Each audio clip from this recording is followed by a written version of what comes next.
মাছগুলো আগে ভেজে নিয়েছি। এদিকে চিংড়িটা হালকা করে ভেজে নিচ্ছি। মাছ ভাজা তেল রয়েছে, মাছ ভাজা তেলের মধ্যে পমফ্রেট মাছের ঝালটা বসিয়ে দেব। কোচানো রসুন আর পেঁয়াজ দিয়ে দেবো।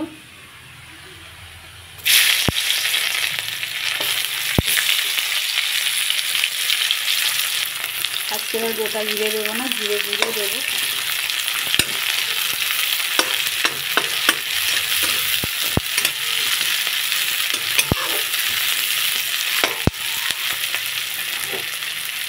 চিংড়িটা খুব ভালো করে ভাজা হয়ে গেছে। পেঁয়াজ রসুনটা খুব ভালো করে ভাজা হয়ে গেছে। এখন আদা, কুচানো টমেটো আর চেরা করা কাঁচা লঙ্কা দিয়ে দেবো। টমেটো, কাঁচা লঙ্কা, আদা, পেঁয়াজ রসুন খুব ভালো করে একটু ভেজে নেব। টমেটোটা একটু গলে যাবে, তখন একটু লবণ দিয়ে দেবো। চিংড়ি মাছটা নামিয়ে নিয়েছি, ভাজা হয়ে গেছে। লবণটা একেবারে পরিমাণ মতো দিয়েই দেব।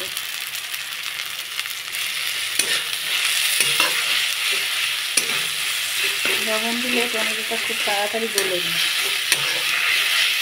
লাল লাল টমেটো তরকারিতে কালারও পছন্দ হয়, তার জন্য গুঁড়ো লঙ্কা বা শুকনো লঙ্কা কিংবা কাশ্মীরি লঙ্কা প্রয়োজন হয় না।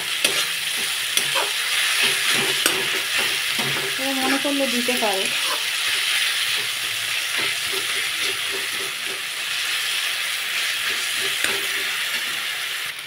পরিমাণ মতো হলুদ গুঁড়ো দিয়ে দেবো।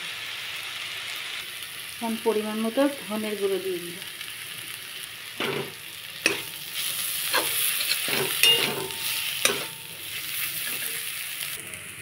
এখন পরিমাণ মতো জিরের গুঁড়ো দিয়ে দিলাম। ওই ধনে জিরে সব হাফ চামচ করে দিয়ে দিলাম।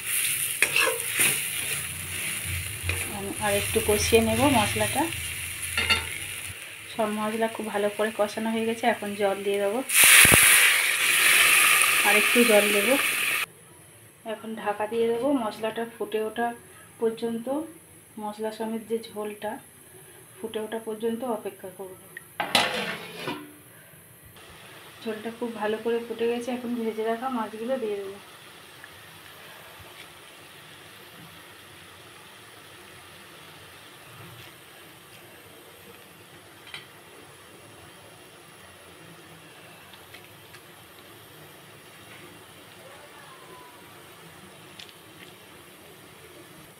আবার একটু ঢেকে দেবো।